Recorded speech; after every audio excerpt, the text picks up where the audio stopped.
반갑습니다. 아파트 사이클 연구소 소장 이현철입니다. 배짜입니다. 네, 반갑습니다. 네.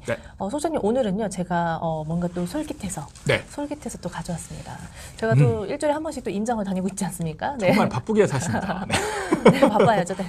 그래서 이번에 갔다 온 곳은 이 재개발 재건축으로 동네가 크레인이 이렇게 많을 수가 있나 싶을 정도로 천지개벽하고 있는 광명에 다녀왔거든요. 네, 그래서 지금도 한참 공사를 하고 있고 입주를 하고 있고 입주를 앞둔 곳도 있고 정말 많더라고요. 그래서 이렇게 지역을 보니까 신축들이 정말 으리으리하고 참 멋지더라고요. 그래서 이런 곳에 살고 싶다 하면서 욕심이 막 올라오면서 아직 되지 않은 곳들을 바라보니 또 욕망이 또 불끈불끈 올라오거든요. 이런 곳 내가 투자를 해놓으면 저렇게 신축이 또 변할 텐데 이런 재개발 재건축 투자하는 거 어떨까? 네, 또 그렇더라고요. 네, 소장님. 사도 되냐? 그쵸. 아이, 딱 발표하셨네. 네. 네네. 어떨까요? 재개발 재건축 투자. 네. 알아두면 좋잖아요. 지금 서울에 재개발 재건축 할 곳이 정말 많더라고요. 네네. 네.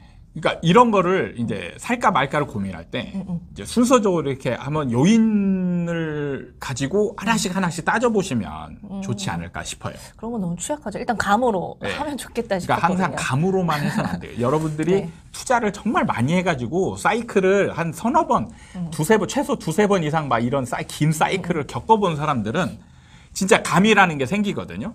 그런 사람들은 진짜 촉으로 저보다 오히려 더 대단한 투자를 해요. 저도 현장에서 그런 분들을 보면서 와, 저런 분들은 어떻게 저렇게 기가 막히게 시기를 잘 알고 할까 이런 느낌이 들었는데 그분들 얘기 들어보면 이론은 하나도 없어요. 그냥 감으로 하시는 거예요. 정말 대단하다. 그러니까 여러분들이 투자를 많이 하시면 그 경험을 통해서 이런 감이 생기는데 투자를 많이 안 한 분들이 감으로 하면 망할 가능성이 많습니다. 이건 돌려 배짱이 넣어 들으라고 하는 말 같다. 그런 거 아닙니까? 배짱이 망해라. 제가 반격을 했습니다. 벼르고 있으셨네요. 어찌됐든 재개발 재건축 투자 어떻습니까, 소장님? 자, 첫 번째는요. 지금 옆에 이제 막 공사 현장이 있잖아요. 새 아파트로 변하고 있는 현장. 이 옆에 있는 진행이 안 된 현장이 과연 쌀까? 이 부분인 거예요. 내가 이걸 샀을 때 올라가야 되는 거잖아요.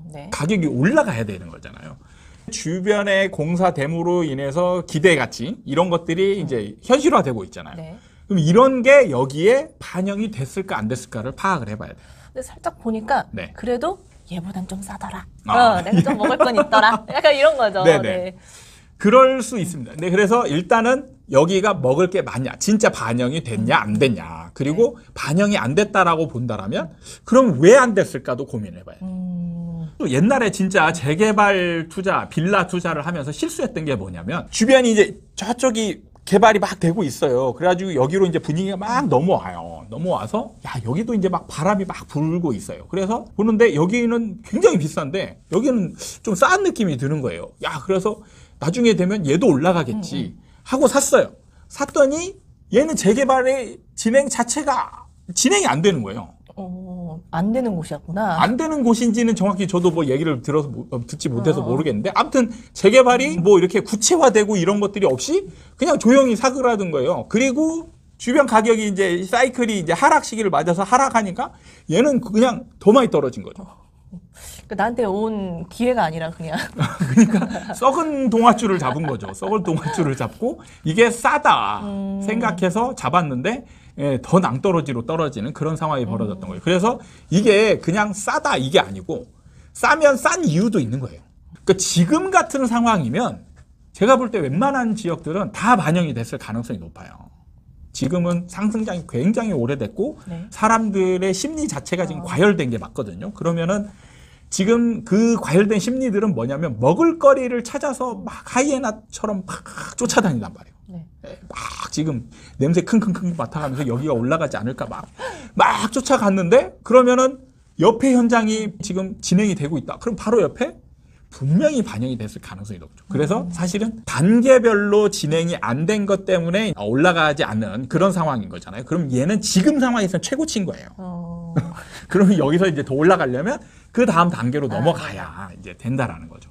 그런 거를 이제 밝혀봐야 되고. 일단 가격이 반영이 되었는지 안 되었는지 그걸 살펴봐야 된다. 그거를 이제 알려면은 결국에는 중개사나 이런 데들 좀 다녀보고 그래서 여러 얘기를 들어보고 종합을 해봐야 됩니다. 그리고 부동산에 가서 좋은 얘기만 하는 데들 얘기도 듣지만 네. 안 좋게 얘기하는 데를 꼭 찾아서 들어봐야 돼요. 부동산별로 다 똑같이 얘기하지 않거든요. 맞아요. 네. 그래서 항상 안 좋게 얘기하는 데도 들어보고 좋게 얘기하는 데도 들어봐서 어떤 게 좀 더 타당한가를 여러분들이 이제 종합을 해서 따져봐야 되는 거예요. 네. 네. 두 번째는 자, 이런 재개발 투자는요. 문제가 약간 좀 그 효율성이 떨어지는 측면이 있는 게 내 돈이 투자되는 돈이 꽤 많다라는 거예요. 맞아요. 투자금이 진짜 좀 많이 들긴 네. 하더라고요. 네. 그러니까 그럴 수밖에 없는 게 대부분은 우리가 투자를 하잖아요. 그러면 이제 갭 투자가 되거든요. 네. 네. 세를 낀 투자가 되기 때문에 지금은 대출이 잘 안 되기 때문에 이제 월세를 낀 투자는 대부분 거의 이제 진행을 하지 않고 전세 투자를 많이 하잖아요. 그러면은 전세 낀 투자를 하면 전세가율에 따라서 내 나머지 비율이 이제 내 투자금이 되는데 네. 일반 아파트 같은 경우는 뭐 좀 낮아도 50%대고 높은 데들은 60% 이상인 데들도 많단 말이에요. 네. 그러면 내 돈이 전체 매매 가격의 뭐 40%, 50%만 들어가면 되는데 재개발 지역의 전세가는 굉장히 낮아요. 그렇긴 하더라고요. 네. 뭐 왜 낮은지 아세요? 언제 또 쫓겨날지 모르니 네. 그런 것도 있잖아요. 그렇죠. 그게 가장 큰 이유예요. 첫 번째는 집이 안 좋다라는 거죠. 안 좋으니까 재개발이 되는 거예요. 살기 어려운 지역이니까 재개발이 되는 거지. 살기 좋은 데는 재개발이 진행이 안 되는 겁니다. 그래서 살기 어려운 집이라는 거예요. 네. 일단 그게 첫 번째고요. 두 번째는 재개발이 이제 어느 정도 가시화됐을 때는 언제 이제 떠나야 될지 이주가 시작될지 모르는 거예요. 네. 이제 구체화되지만 않았을 뿐 가시적인 시간 안에 떠나야 된다는 걸 확정된 거예요. 네. 그러면 세입자 입장에서 일단 주거 안정권이 해치는 거죠. 네. 그렇기 때문에 세입자가 어차피 옮겨야 될 거 여기는 잠시 거쳐갈 공간이지 그럼 내 생활 공간은 아니다. 그러면 많은 돈을 주고 들어갈 사람은 없다는 얘기예요. 네. 그렇기 때문에 재개발, 재건축 대상이 되는 데들은 전세가가 굉장히 낮습니다. 낮다 보니까 문제는 내 돈이 들어가는 비중이 굉장히 크다는 얘기. 네. 다른 거에 비해서. 이런 점을 여러분들이 명심하고 계셔야 돼요. 세 번째가 뭐냐면 더 이상의 호재거리가 되기 어렵다라는 거예요. 이 재개발 재건축이라는 게 그렇죠.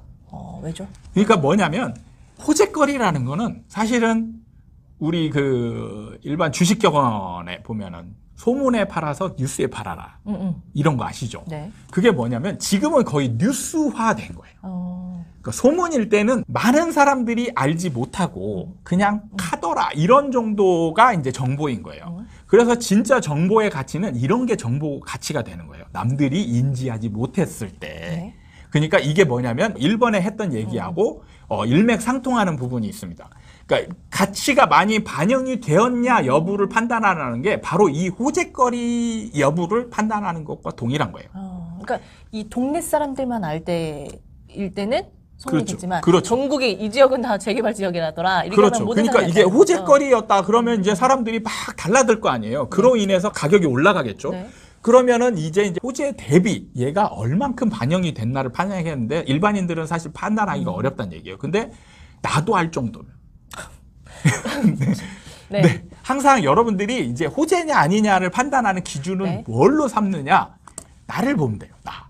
본인 자신을. 나였기에 아는 게 아니라 나도 알 정도면 그게 뭐냐면 관심도라고 제가 표현을 하는데요. 원래부터 내가 이런 상품에 관심이 있었느냐. 그런 사람들은 정보 캐치가 빠르죠. 네. 근데 일반인들은 관심을 두지 않아요. 무관심한 상태에서 시간이 막 흐르는 거예요. 그러다가 누구를 거쳐 내 귀에 들어오는 겁니다. 그러면 이미 알 사람들은 다 알았다는 얘기예요. 그게. 그러니까 내가 이런 물건, 이런 상품에 관심이 있었던 사람이냐 아니냐에 따라서 내 귀에 들리는 게 같이 반영이 되었냐 아니냐가 완전히 달라진다라는 거예요. 좀 냉정하게 생각할 필요가 있겠네요. 네. 네. 그래서 여러분들이 투자 시점을 찾을 때 정말 모르겠다 싶으면요. 어떻게 판단하냐면 내가 그 상품에 관심이 있던 사람인지 이런 것들을 A, B, C, D 등급으로 나눠보시라는 거예요. 그래가지고 이제 최하위 등급이다. 최하위 등급인데 나한테 정보가 왔다. 이거는 내가 이제 가장 높은 가격을 잡을 가능성이 제일 높다라고 보시면 되는 거예요. 거의 폭탄 톨릭의 끝주자라고 네. 생각하면 되겠네요. 그러니까 주식 용어 중에 그게 있어요. 지나가던 승려가 그다음에 애기 업은 엄마가 주식 객장에 나타나면 그게 상투다. 저도 들어본 것 같아요. 네. 미국에 있는 유명한 투자자가 있는데 제 이름은 생각이 안 납니다. 구두 닦기 하는 사람한테 이제 구두를 닦는데 이 구두 닦는 사람이 구두를 닦으면서 어떤 주식 얘기를 막 하더래요. 그래서 이 사람은 냅다 뛰어가서 그 주식을 다 팔아버렸다는 거예요. 왜?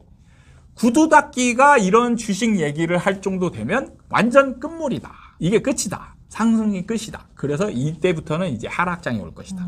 이렇게 예측하고 아주 간단한 요인을 가지고 투자의 가치로 삼았다라는 거죠. 투자는 어찌됐든 내가 산 시점 이후로 수익을 얻을 수 있느냐 없느냐가 제일 중요한 거니까요. 그렇죠. 네. 그러니까 이게 좋냐 나쁘냐 이게 중요한 게 아니라는 거예요. 이게 좋으면 남들도 다 알고 그러면 더 이상 올라가지 않는다라는 거죠. 우리 예를 들면 삼성전자 그렇게 올라갈 때 반도체 가격 상승하고 뭐 삼성전자의 영업이익이 사상 최대치고 할 때 여러분들은 그때 들어갔을 거예요. 10만 전잔을 꿈꾸며 90층이라고 하죠. 90층. 94층이 아직 있어요. 말했잖아요. 네. 90층 대에 들어간 분들은 대부분 이분들일 확률이 높습니다. 관심이 없는데 뉴스를 듣고 들어가는 거예요. 뉴스를 듣고 야 삼성전자가 이렇게 좋단 말이야 하고 들어갔는데 그 다음부터 쭉 꺾이기 시작해서 지금은 60층 대까지 떨어진 거예요. 거의 30% 이상 지금 손실이 나는 상태입니다. 그러면 이 재개발 재건축이 호재가 아니냐? 네. 이걸 먼저 따져보는 게 세 그렇죠. 번째 요건. 네. 이제 문제는 전체 사이클이 이제 하락장으로 갈 가능성이 많다라는 거죠. 그렇게 되면 문제가 뭐냐면 재개발 재건축의 가장 큰 호재는 어떤 요인이냐면 새 아파트가 되는 거예요. 그러면 새 아파트가 되면 왜 좋냐? 좋은 집에 들어가서 사니까요. 새 아파트? 가격이 비싸지니까. 가격이 비싼 게 아니라 그게 또 올라가니까. 새 아파트가 되면 새 아파트가 되면서 가격이 또 올라가. 네.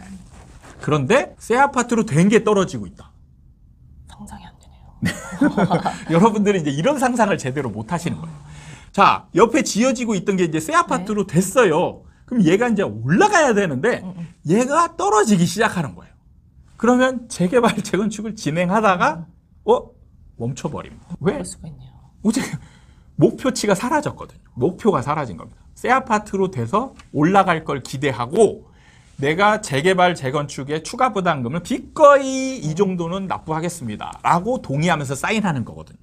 근데 옆에 봤더니 떨어지고 있네. 추가 부담금을 내고 떨어져. 조합원이 동의를 하겠습니까? 안 하죠. 동의를 안 합니다. 그래서 멈추는 거예요. 뭔가 진짜 조목조목 따져가면서 이 재개발 재건축 하지 말아라 이렇게 말씀을 하신 것 같은데 하지 말아라가 아닌 거예요. 하지 말아라가 아니고 내가 들어갈 시점이 적정한지를 판단하라는 거예요.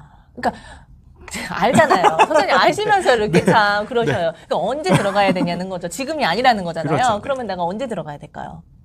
얘기해 주시죠. 네, 속 시원히. 2030년. 그래도 소장님. 우리 채널이니까 좀 더 네네. 디테일하게 다른 네네. 데서는 말씀하시지 않으셨던 걸로 부탁드릴게요. 플리즈. 네. 사실 재개발 재건축이 진행되는 시점이 이제 조금씩 활발하게 진행되는 시점은 사실 좀 더 뒤에 있어요. 이런 것들은 이제 선진입하느냐 여부는 여러분들이 판단하시면 되는 거예요. 바닥권에서 들어가면 약간 안 오르는 시기를 좀 견뎌야 되고요. 네. 제가 2030년 얘기하는 거는 이제 2030년 정도 되면은 전세난이 이제 형성될 가능성이 많다라는 거죠. 그럼 이때는 어떤 종목 상관없이 이제 다 올라가는 상황이 되고 이게 이제 어느 정도 올라가야 그때부터 재개발 재건축이 본격적으로 활성화됩니다. 그 약간 시간적 순서는 먼저 일반 아파트들이 오르고 난 걸 봐야 그렇죠. 재개발 네네. 재건축이 네. 올라간다. 그래서 재개발 재건축에 들어가는 시점은 충분히 보고 나서 들어가도 되긴 해요. 순서가 그렇게 되니까 네. 먼저 올라가는 걸 보고 들어가도 늦진 않는다. 그렇습니다. 그때도 목돈이 많이 들어가나요? 그럼 소장님 궁금한 게. 그때요? 네네. 지금보다는 훨씬 덜 들어가죠. 그러니까 네. 매매가가 많이 떨어지게 되면 나름대로의 전세가율도 꽤 높게 되는 거예요. 그리고 전세난이 형성이 되잖아요. 네. 전세난이 형성이 되면 썩은 집들도 전세가가 올라가요. 그래서 실제로 이런 지역의 빌라 막 이런 데들은 서울 지역이어도 5천만 원. 뭐 이런 게 살 수 있는 것들이 있을 수 있습니다. 두근두근하네요. 네. 소장님. 오늘은 재개발 재건축에 대해서 얘기를 해봤는데요. 진짜 신축이 돼가는 걸 보니까 이게 어떻게 할 수가 없겠더라고요. 막 욕심을 버리라는데 그렇게 안 버려집니다. 네. 네. 네, 2030년 기억하고요. 네. 오늘 시간이 도움이 되셨다면 구독과 좋아요 부탁드립니다. 다음에 또 찾아뵙도록 하겠습니다. 감사합니다.